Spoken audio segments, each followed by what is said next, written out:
Hello and welcome to the Experience Fit Life podcast. Have you ever noticed how often we say the phrase, I'm trying to eat better, I'm trying to work out more, I'm trying to get organized, trying to be more disciplined. And when we say those things, we usually mean it. There's a real desire behind it, and we want to improve something about our lives, and we want to make progress. But if we're being honest, a lot of the time those efforts don't last as long as we'd hoped that they would. So maybe you start strong, you feel motivated for a week or two, you feel like you finally turned the corner, and then life gets busy, something throws off your routine, and slowly you drift back into the same habits you had before. Most people assume the problem is motivation. They think that they just need more willpower or a better plan. But the deeper issue usually isn't the effort, it's the identity. Because the truth is, lasting change rarely happens when we're just trying to do something new. It happens when we start seeing ourselves differently. There's a big difference between saying, I'm trying to be healthy, and saying, I am someone who takes care of my body. That's just who I am. And that might sound like a small change in wording, but it actually reflects a massive shift in how we live. And one is a temporary effort, and the other one is identity. And when identity changes, behavior starts to follow. So today I want to talk about what that identity shift looks like and why it matters so much and how it can completely change the way that you approach your health, your habits, your faith, and your entire life. So let's talk about why people stay stuck. If you've ever tried to build a new habit and struggled to maintain it, you are not alone. Almost everyone, I'd like to say everyone, has experienced this at some point. And if they don't think they have, they're probably incorrect. A lot of people approach change like it's a short-term project. They decide that they're going to fix something in their life. They start a workout program, start eating healthier, they commit to waking up earlier, they promise themselves that they're going to be more consistent. And at first it works. There's excitement, there's energy, you feel like you're making progress, whether it's for, one day or 1 week or 1 month. But then something happens that most people don't expect or want to happen. Your old identity starts pulling you back. I've seen this so many times with significant weight loss. You lose all this weight, you've lost 50, 80, 100, 150 pounds, and you're excited about it, you're motivated because you keep experiencing, not just the scale victory, but the non-scale victories. But then all of a sudden you're not losing the weight like you were anymore, and your old identity being that 200, 300, 400 pound person starts to creep in, and the identity associated with that old version of you. If someone has spent years seeing themselves as someone who isn't disciplined, or someone who isn't athletic, or someone who struggles with consistency, then even when they try to change their behavior, there's a part of their mind that doesn't fully believe that it's who that they are. So eventually their actions drift back toward what feels familiar. And that's why someone can start going to the gym for a few weeks, but then suddenly fall off. It's not always because they're lazy or incapable. It's just because deep down, their identity hasn't shifted yet. They still see themselves as someone who's trying to work out, not someone who actually lives that way, is a part of who they are. And identity is powerful. It quietly shapes the decisions that we make every single day. When behavior and identity are misaligned, behavior usually loses. So if we talk about how identity actually forms, one of the most interesting things about identity is that it doesn't just appear overnight. Identity is built through repetition, through our environment, through our upbringing. It forms through the things that you consistently do every single day. And sometimes that could be a good or a bad thing. Growing up as a child, if you grew up with certain unfortunate situations versus some really blessed situations, it helps to build your identity. And you have to work through that as you get older. And every action that you take sends a signal to your brain about who you are. If you skip workouts often, your brain starts to believe that that's just the kind of person that you are. And if you follow through on commitments consistently, your brain begins to believe that too. That's something that we've been working with very diligently with our daughter. The need to not be late and having time management, especially in the mornings when you just kind of lackadaisical, taking your time, not really having any concept of time whatsoever. And so then her choices, obviously affect us, and we want her to be on time for school and not be rushed out the door, but also it makes us late to things. And so, us too, having those conversations that being late isn't something that we do. That's not who we are. And trying to help her understand that being late is not the kind of example that we want to set for ourselves, for our families, and that's just not what we do.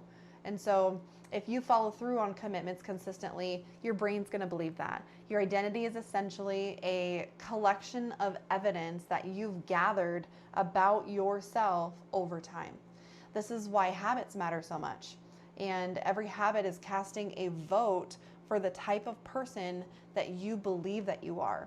In this example for us, it's making sure that maybe we just need to make sure she's up 15 minutes earlier every single day, to allow a little more time on her side, which is hard when you know that they went to bed later, the night before. It just happened that way, and you want them to sleep in, but you know that A plus B is going to equal C.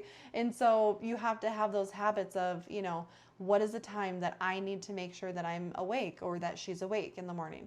When you go for a walk, instead of staying on the couch, you're reinforcing the identity of someone who takes care of their health. When you show up, even when you don't feel like it, you are reinforcing the identity of someone who is disciplined.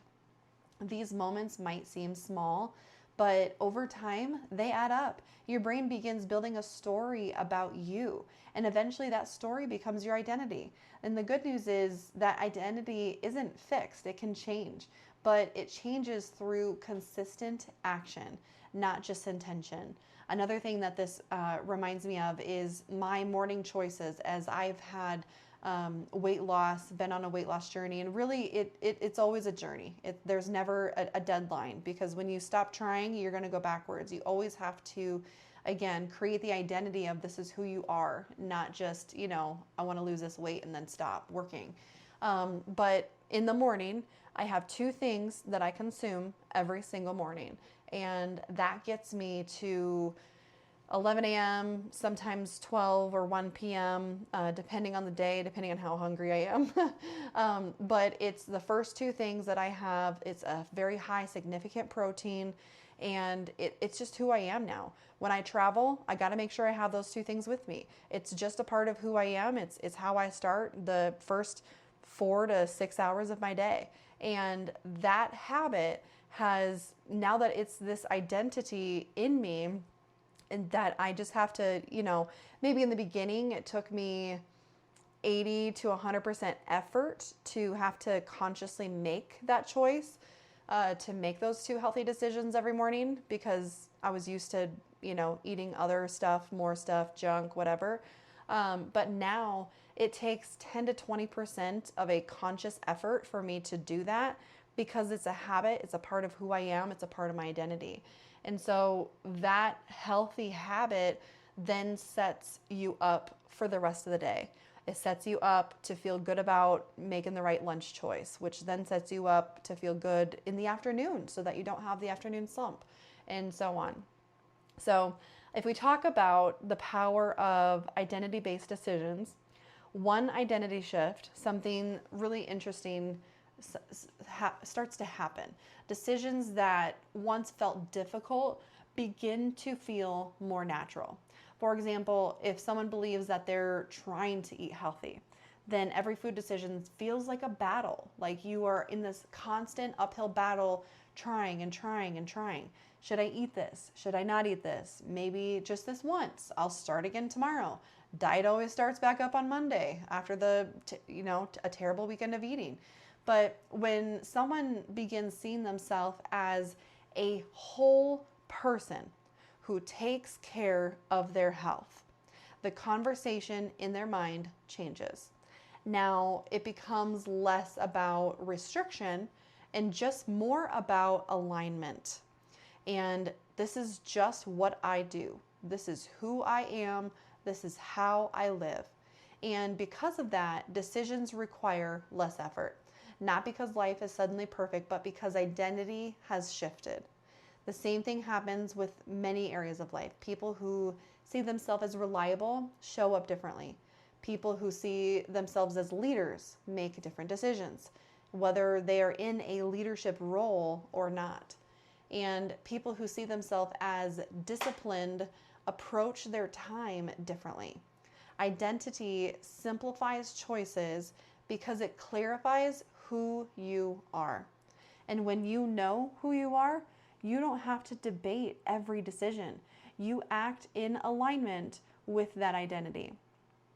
So if we talk about the internal transformation, one of the reasons identity matters so much is because real transformation always starts internally.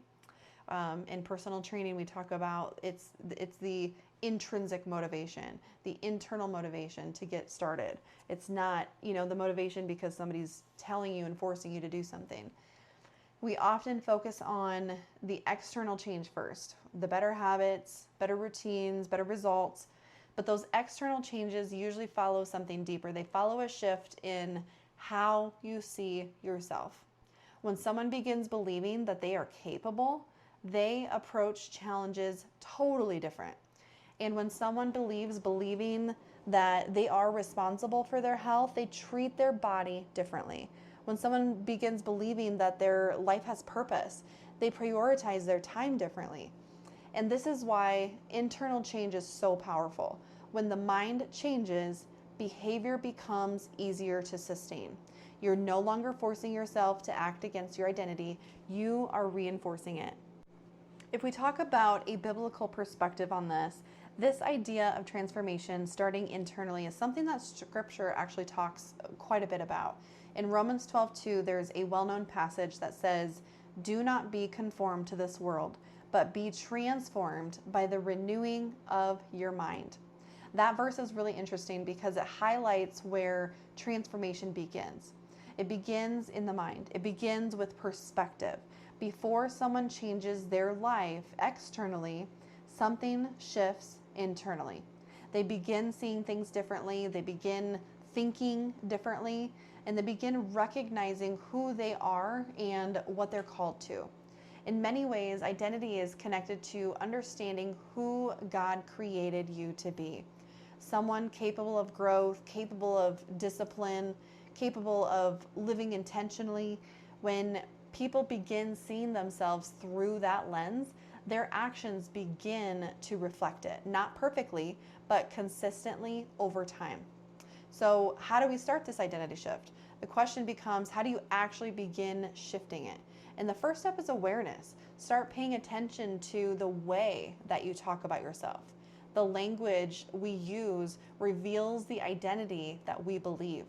If someone constantly says, "I'm terrible at sticking to things," that belief will eventually shape their behavior. And that's just going to be who they are. They're just terrible at sticking with things. But when someone begins shifting the language, it starts influencing their mindset. Instead of saying, "I'm trying to get healthy," they begin saying, "I am someone who takes care of my health." And instead of saying, "I'm bad at routines," they begin saying, "I'm learning to become more disciplined." Or in this case, we're a family that doesn't show up late to things. Unless it's a life or death situation, because, understandable. We are not the person who shows up late to things. That's not who we are. And that's something that we want to keep ingraining. When we pull up to the church parking lot and church is going to be starting in 2 minutes, we're late. Because by the time you get parked, get out of your car, get into the building, get situated, find your seat, they've already started. And so helping understand that this is just who we are. And it may sound subtle, but language influences the identity. The second step is small, consistent action. You don't build identity through big dramatic moments. You build it through small decisions that are repeated over time. And every time you follow through on a commitment, you reinforce the identity that you are trying to build. And slowly, what once felt forced begins to feel normal.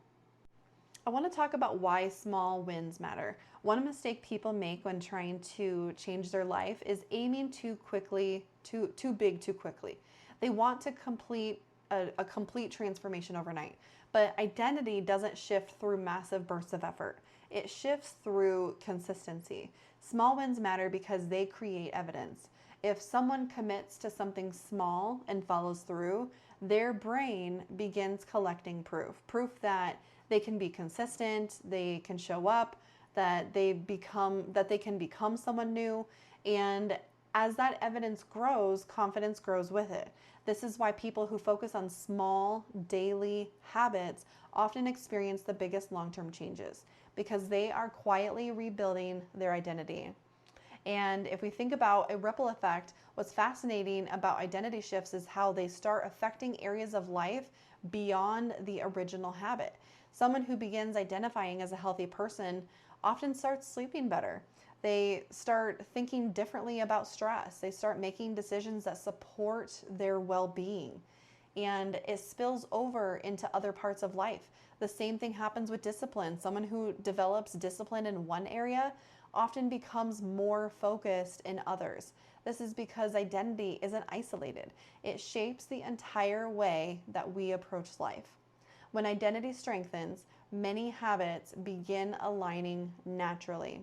So if we look at the long-term perspective, another important thing to understand is that identity change takes time. This isn't going to happen overnight. We live in a culture that expects quick results. And I have clients who frequently, they don't see the immediate result within the first couple of weeks, and they get frustrated, they get discouraged. And so the most meaningful growth is going to happen gradually. If everything happened and got fixed overnight, everybody would do it. But you become someone new through these hundreds of small decisions, not through one dramatic moment. Over weeks, months, years, those decisions accumulate. And eventually, you look back and realize something has changed. You're not forcing the habits anymore. They're a part of who you are. And that's when the identity shift has truly taken hold. So if we bring it back to the FIT life, the FIT acronym for Experience Fit Life, this connects directly to the idea of living a fit life. Foundation, influence, transformation. Your foundation starts with identity. How you see yourself determines how you live. When your identity becomes aligned with your values, your influence naturally grows. People notice consistency. They notice intentional living. They notice when someone is becoming a stronger version of themselves. And over time, that creates the transformation. So not just in your life, but in the lives of people around you. And that's why we created the FIT acronym, Foundation, Influence, Transformation, because we want you to live a fit life, not a, physically fit life, but all areas of fit. So if we close up, if there's one thing I want you to take away from this conversation, it's this. Most people focus on changing their habits, but the real shift happens when you change how you see yourself. When identity changes, behavior is going to begin to follow. So instead of asking yourself what you should do differently tomorrow, try asking a different question. Who do I want to become? And what small action today would reinforce that identity? Because every decision that you make is casting a vote for the type of person that you are becoming. So the question we're thinking about is, what identity are your daily habits reinforcing right now? And is it the person that you want to become? So thank you so much for being with me today. If you would like to speak with me one-on-one, feel free to reach out anytime. If you'd like to join our group coaching classes, would love to have you. So other than that, have a wonderful, blessed day today.